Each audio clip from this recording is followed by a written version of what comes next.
vanoggend sommer vir julle bietjie aangaan met dit wat ons praat oor die verskillende vrouens van die Bybel. En vanoggend praat ons oor Abigail. Nou hierdie is nogal 'n baie interessante storie, want Abigail, as jy nou gaan kyk na haar karakter en wie sy is, kom sy voor as 'n baie sterk vrou, maar sy het nie 'n maklike lewe gehad nie. Sy was getroud met 'n baie harde, eintlik evil man, Nabal. En in vandag se tyd sou ons seker gesê het hierdie man is 'n narcissist. Maar in 1 Samuel 25 vers 3 lees ons, okay, the man's name was Abel and his wife's name was Abigail. She was a woman of good understanding and beautiful. But the man was rude and evil in his own doing. He was a Calebite.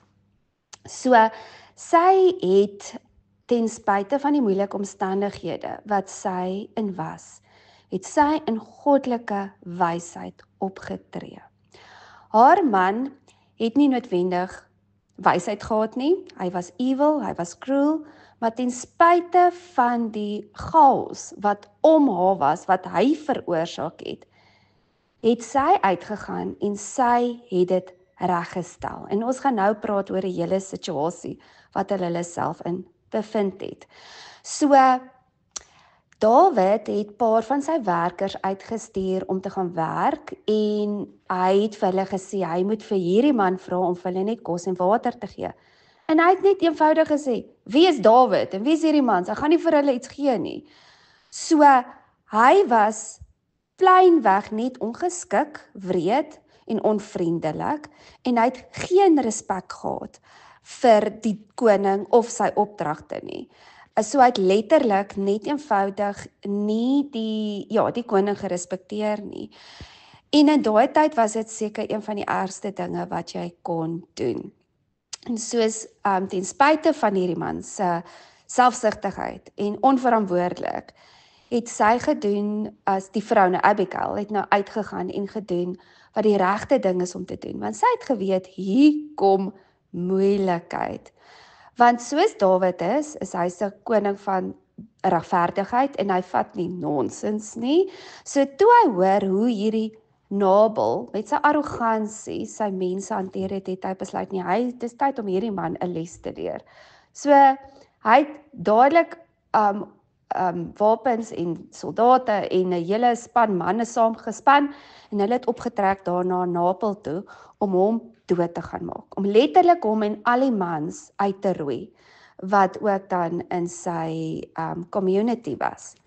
So in 1 Samuel 25 vers 14 lees ons, but one of Nabal's young men told Abigail's wife, behold, David sent messages out of the wilderness to salute your master, and he has reviled at them.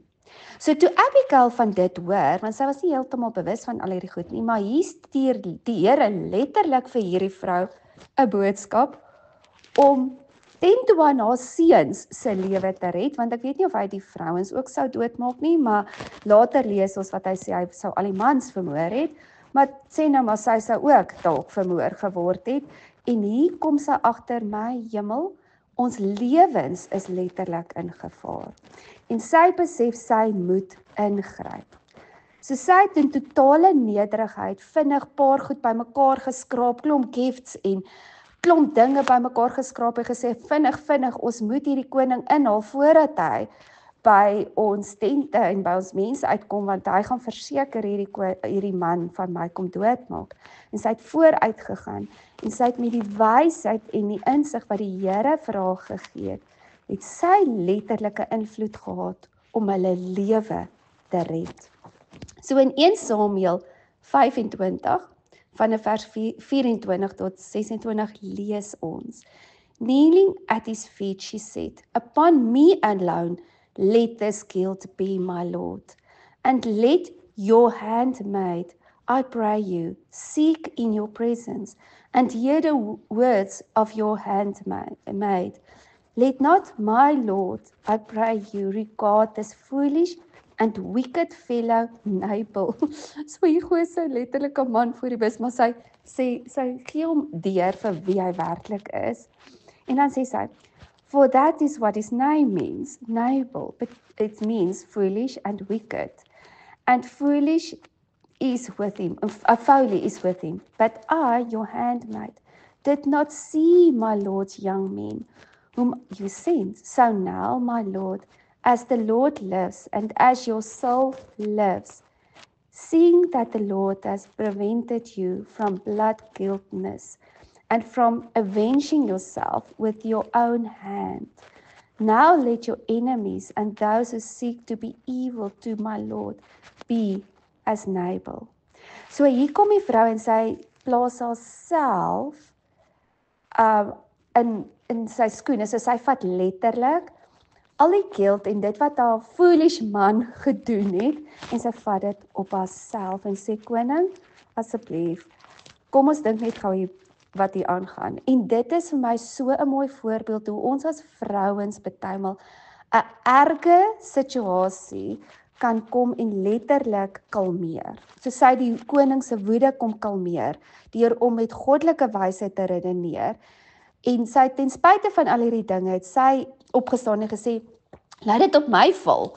Maar asseblief, koning, moenie nou net foolish dinge doen en net uit woede uit reageer nie. En sy het letterlik, she right the wrong, wat haar man letterlik kom veroorsaak het. So sy het dit in haar nederigheid en in haar karakter voor die koning kom pleit. En dit het vir haar guns gegee, want in die eerste plek, die koning was die Nabal, haar man was arrogant, hy was entitled, hy was ongeskik, en hier kom sy in absolute nederigheid. En dit kan ons ook dan leer om partymal juis om misverstande deur nederigheid te kom uitsorteer en vrede te probeer bring. So 1 Samuel 25 vanaf vers 32 lees ons, and David said to Abigail, blessed be the Lord of Israel, who sent you this way to meet me. En hier kan ons weer eens letterlik sien hoe die Here hierdie vrou gebruik as 'n instrument. Hy het haar gestuur, hy het die boodskapper na op betyds gebring, en hoe amazing is God's timing. Hoe hy dadelik vir haar gesê, doen dit, en sy het net in gehoorsaamheid presies gedoen wat die Here sê sy moet doen. And blessed be your descendants, and discretion, and advice. And blessed be you that kept me today from blood guiltness, and from avenging myself with my own hands. Want die koning sou so spyt gewees het oor dit wat hy doen, en het hom letterlik kom keer. For the Lord of Israel lives, who has prevented me from hurting you. If you had not hurried and come to meet me, surely by morning there would not have been left as so much as 1 mile to Nabal. So hier is dit weer eens hoe mense kan sien hoe die Here ingryp en 'n situasie kan omdraai wanneer jy in goddelike wysheid optree. In vers 38 lees ons, and about 10 days after that, the Lord smote Nabal and he died. En hier kom die Here en hy bring die vengeance. En dis hoekom baie keer wil ons proaktief te vinnig optree en die verkeerde ding doen uit die verkeerde motief, maar die Here sê, wag, I've got this. En hier kom die Here en hy kom gryp in, en daar is hy dood van natural causes, omdat hy ook seker, ek dink hy was dronk en hy het geskrik, of I don't know wat was die storie nou weer oor die man nie, maar hy het toe gegaan.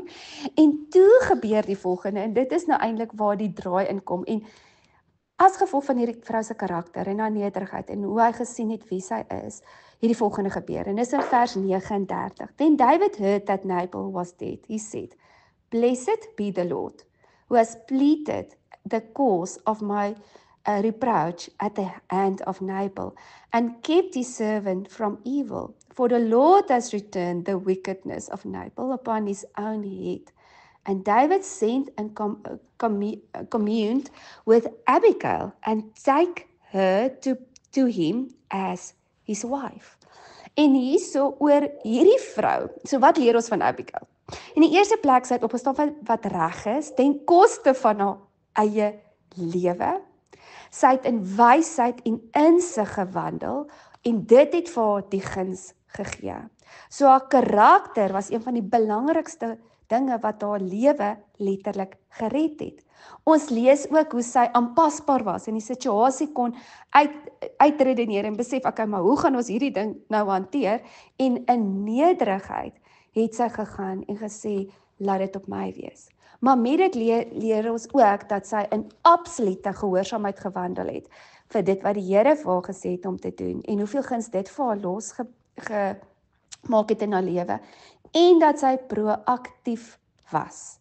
Want baie keer sit ons in moeilike situasies en ons is maar net die victim. Sy kom maar net gesê, ag Jesusie, ek is hierdie victim van hierdie ongeskikte narcissistiese man. Hy steel al ons goed, kyk nou net weer wat doen hy. Hy het nou net weer veroorsaak dat ons nou alles gaan verloor het en sy kon letterlik net daar gaan sit het in sak en as en niks aan die situasie gedoen het nie. Maar sy het opgestaan en sy was aktief, betrokke, om te gaan om op oplossing te soek. So sy wys ook vir ons hoe om 'n problem solver te wees, hoe om in te gryp, hoe om 'n invloed te hê, maar nie 'n invloed in 'n manipulerende manier hoe jy mense probeer omdraai om jou guns te wen nie. Nee, sy het dit gedoen op 'n goddelike manier.